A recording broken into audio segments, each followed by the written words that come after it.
दोस्तों, आज मैं आपको एक कहानी सुनाऊंगा दासी, जिसे लिखा है जयशंकर प्रसाद जी ने।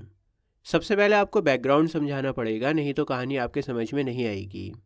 देखो, एक वीर जाट है बलराज। जैसे कि नाम से ही पता लग रहा है कि ये हिंदू है और वीर जाट है। लेकिन ये काम करता है तुर्क सुल्तान महमूद के लिए। बात आ रही है आपके समझ में? राज किसका है? सुल्तान कौन है? महमूद। और सुल्तान महमूद के अंडर में काम कौन कर रहा है? बलराज कर रहा है। बलराज की एक प्रेमिका है जिसका नाम है इरावती। अब दिक्कत यह है कि बलराज है कंगाल, इसके पास में इतने पैसे नहीं है कि इरावती से शादी कर सके। तो ये कहता है कि मैं युद्ध करूंगा, लड़ाई करूंगा, और युद्ध में जो भी सोना चांदी माल में लूट कर लेकर आऊंगा उससे मैं अमीर हो जाऊंगा, और फिर हम दोनों आराम से शादी करेंगे। तो इस तरह से भाई साहब ने ख्याली पुलाव बना लिए कि मैं लूट पाट करके सोना लेकर आऊंगा और हम अमीर हो जाएंगे, फिर शादी करेंगे आराम से।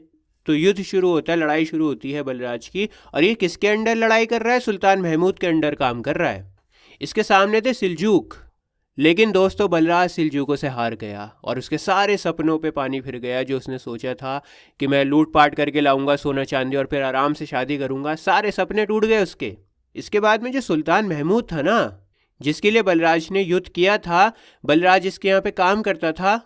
सुल्तान महमूद ने हिंदुओं को और तुर्कों को, जो भी लड़ाई में हारे थे, उन सबको बाहर निकाल दिया नौकरी से। अब बलराज बहुत निराश हो गया। अपनी प्रेमिका को उसने वादा किया था कि मैं तो खूब सारा सोना चांदी लूट कर लेकर आऊँगा, बहुत अमीर बनकर आऊँगा मैं, और फिर हम धूमधाम से शादी करेंगे। तो अब अपनी प्रेमिका के पास में किस मुंह से जाए? तो वो फैसला करता है कि मैं आत्महत्या कर लूँगा। और यहाँ से आपकी कहानी शुरू होती है। आपको जो कन्फ्यूजन होता है ना कि ये क्या हो रहा है एकदम स्टार्टिंग में, यहाँ से आपकी कहानी शुरू होती है। देखो कितना आसान कर दिया आप लोगों के लिए, सारा कन्फ्यूजन आपका क्लियर कर दिया। अब आराम से हैंड फ्री लगाओ और पूरी कहानी को सुनो। तो बलराज आत्महत्या कर ही रहा होता है कि तभी वहाँ पर फिरोजा नाम की एक जवान लड़की आ जाती है और आकर कहती है कि ये खेल किसको दिखा रहे हो बलराज? और इतना कहते हुए उसने बलराज की कलाई को पकड़ लिया। दोस्तों, फिरोजा एक दासी है। दासी पता है ना, गुलाम। और तुर्क बाला है, तुर्की की है ये। जैसे जैसे कहानी आगे बढ़ेगी इसके बारे में आपको पता लग जाएगा। अभी पूरा फोकस आप बलराज के ऊपर रखो। तो बलराज की मुट्ठी में एक भयानक बड़ा सा छुरा चमक रहा था और उसने झुंझलाकर फिरोजा की तरफ देखा और फिरोजा खिलखिलाकर हंस पड़ी। वो जवान तो हो गई थी, लेकिन फिर भी उसकी हरकतें बच्चे वाली थीं। चंचल हंसमुख लड़की थी और सब उसको पसंद करते थे। बलराज की ताकतवर नीली नसों से जकड़ी कलाई फिरोजा की कोमल उंगलियों के बीच कमजोर पड़ गई। बलराज ने कहा कि फिरोजा, तुम मेरे सुख में बांधा डाल रही हो। फिरोजा ने कहा कि सुख जीने में है बलराज। ऐसी हरी भरी दुनिया, फूल बेलों से सजे हुए नदियों के सुंदर किनारे, सुनहरा सवेरा, चांदी की रातें, इन सबों से मुंह मोड़कर आंखें बंद कर लेना? कभी नहीं, कभी नहीं। सबसे बढ़कर तो इसमें हम लोगों की उछल कूद का तमाशा है। मैं तुम्हें मरने न दूंगी। क्यों? क्यों नहीं मरने दोगी मुझे? यूं ही बेकार में मर जाना? वाह, ऐसा नहीं हो सकता। जिहून के किनारे तुर्कों से लड़ते हुए मर जाना दूसरी बात थी।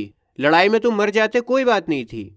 तब तो मैं तुम्हारी कब्र बनवाती, उसके ऊपर फूल चढ़ाती। पर इस गजनी नदी के किनारे अपना छुरा अपने कलेजे में भोग कर मर जाना बचपना भी तो नहीं है।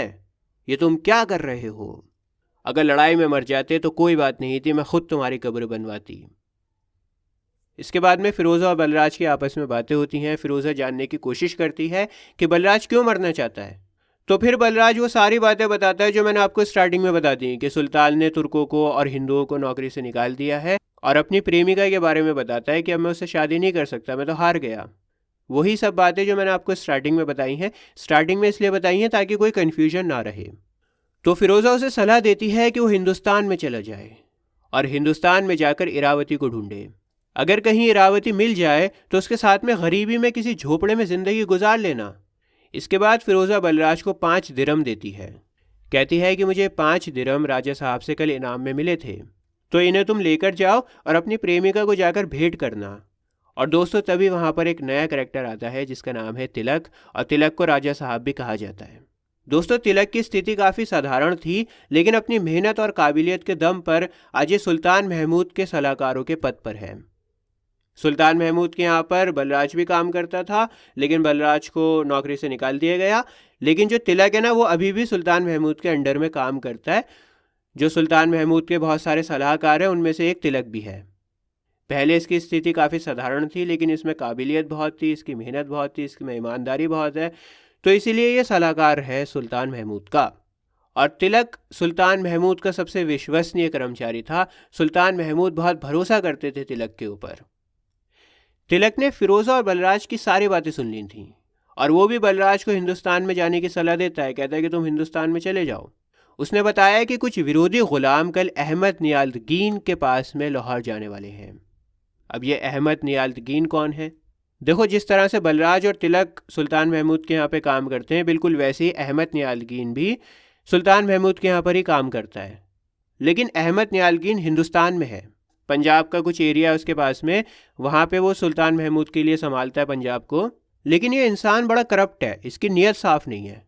पहली बात तो ये हो गई, और दूसरी बात ये है कि फ़िरोज़ा इससे मोहब्बत करती है। तो ये तीनों सुल्तान महमूद के अंडर आते थे, बलराज, तिलक और अहमद नियाज़गीन। लेकिन अब सुल्तान महमूद ने बलराज को नौकरी से निकाल दिया है। तो तिलक ने क्या बताया कि कुछ विरोधी हैं, वो लाहौर में जा रहे हैं कल अहमद नियाज़गीन के पास में, और उन्हीं विद्रोही गुलामों के साथ में तुम भी हिंदुस्तान चले जाना। इसके बाद में तिलक ने बलराज के हाथ में एक थैली रखी और बलराज चुपचाप वहाँ से चला गया। दोस्तों, तिलक ने फिरोज़ा से भी पूछा कि क्या वो हिंदुस्तान जाना चाहती है अहमद के पास में।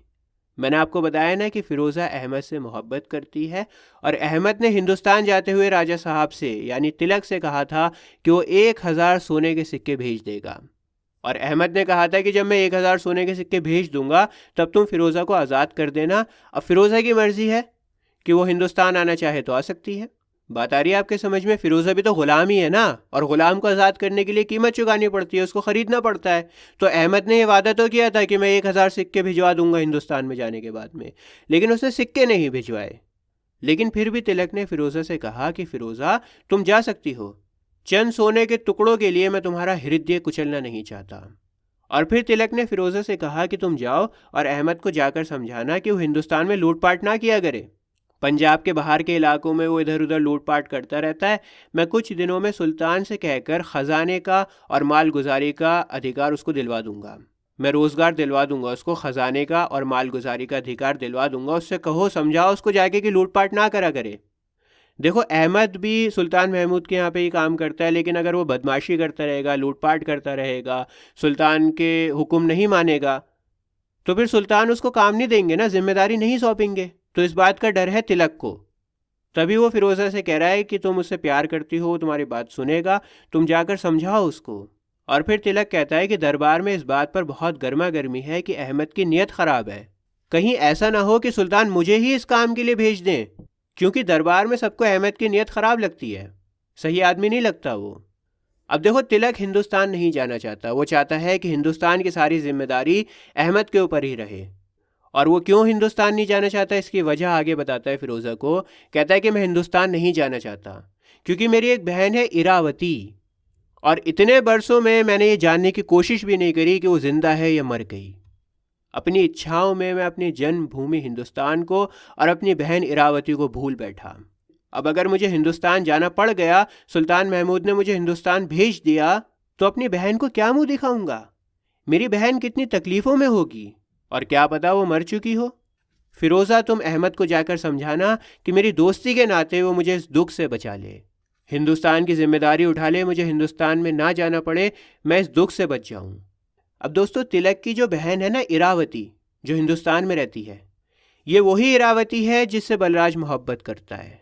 लेकिन ये बात तिलक को अभी नहीं पता, और बलराज को भी नहीं पता कि इरावती तिलक की बहन है। तो यहाँ तक सारी बातें क्लियर हैं कि तिलक चाहता है कि सुल्तान हिंदुस्तान में जो काम है वो अहमद को सौंप दें, उसे हिंदुस्तान में ना भेजें। फ़िरोज़ा ने कहा कि वो हिंदुस्तान में जाएगी और उसकी बहन इरावती को ढूंढ निकालेगी। इसके बाद में तिलक ने फ़िरोज़ा को गीत सुनाने को कहा, और फ़िरोज़ा ने गीत सुनाया। अब दोस्तों, बलराज इरावती को ढूंढने के लिए निकल पड़ा है, रास्ते में भटक रहा है वो, और रास्ते में जाते हुए उसको एक ख्याल आता है।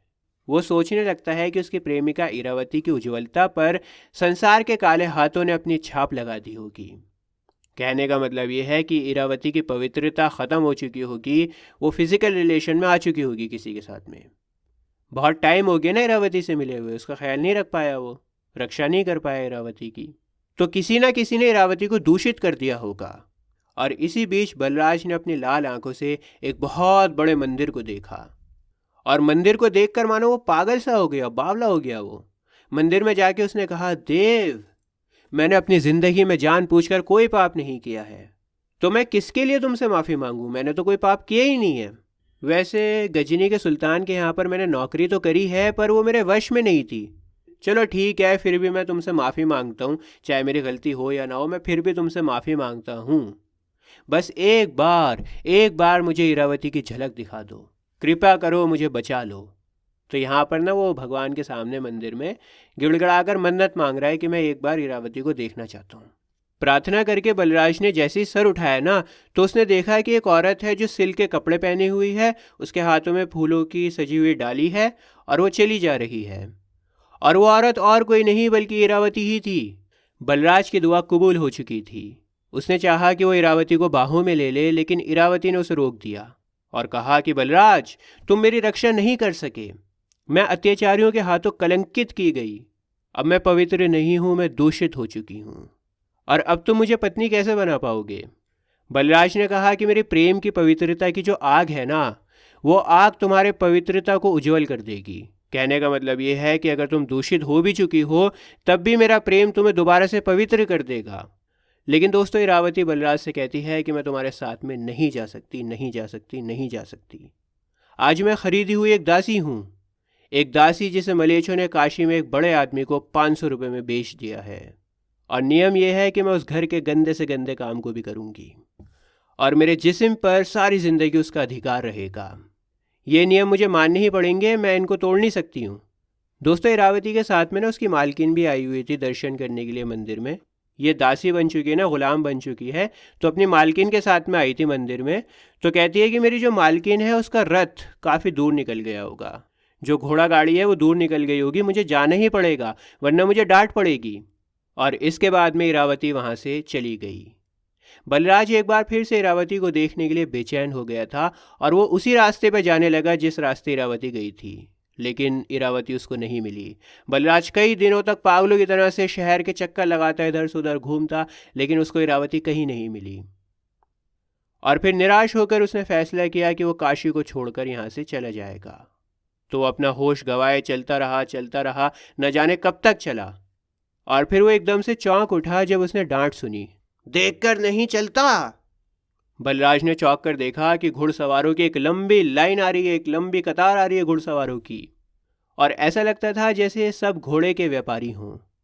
दोस्तों, गजनी में जो सुल्तान है ना, सुल्तान महमूद, जिसके यहाँ पे बलराज काम भी किया करता था, उसकी जड़ें हिंदुस्तान में काफ़ी पक्की हो चुकी हैं और अब उसके आक्रमण भी ख़त्म हो गए, क्योंकि वो सिंहासन पर था।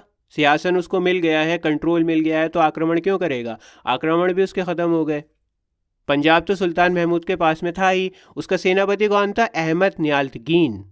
याद है ना आपको, अहमद नियाल्तगीन को पंजाब दे रखा था सुल्तान महमूद ने। और मध्य प्रदेश में भी तुर्क व्यापारी व्यापार में अपना दबदबा बनाने की कोशिश में लगे थे। तो कुल मिलाकर यहाँ पर आपको बता रहे हैं कि हिंदुस्तान में तुर्क अपनी जड़ों को मजबूत कर रहे थे। अब बलराज रास्ते से हट गया। घुड़सवार ने पूछा, बनारस कितनी दूर है? बलराज ने कहा कि मुझे नहीं मालूम। घुड़सवार ने कहा कि तुम अभी वहाँ से ही तो आ रहे हो और कहते हो कि नहीं मालूम। ठीक ठीक बताओ, नहीं तो क्या? मैं तुम्हारा नौकर नहीं हूँ। इतना कहकर वो आगे बढ़ने लगा। अचानक एक घुड़सवार ने कहा, पकड़ लो इसे। यह आवाज़ सुनते ही बलराज चिल्लाया, कौन? नियाल्तगीन? अच्छा, तो ये तुम हो बलराज। ये तुम्हारा क्या हाल है? क्या सुल्तान की सरकार में तुम अब काम नहीं करते? नहीं, सुल्तान महमूद को मुझ पर विश्वास नहीं है। मैं ऐसा काम नहीं करता जहाँ विश्वास ही ना हो। लेकिन ये बताओ कि तुम लोग इधर क्या कर रहे हो?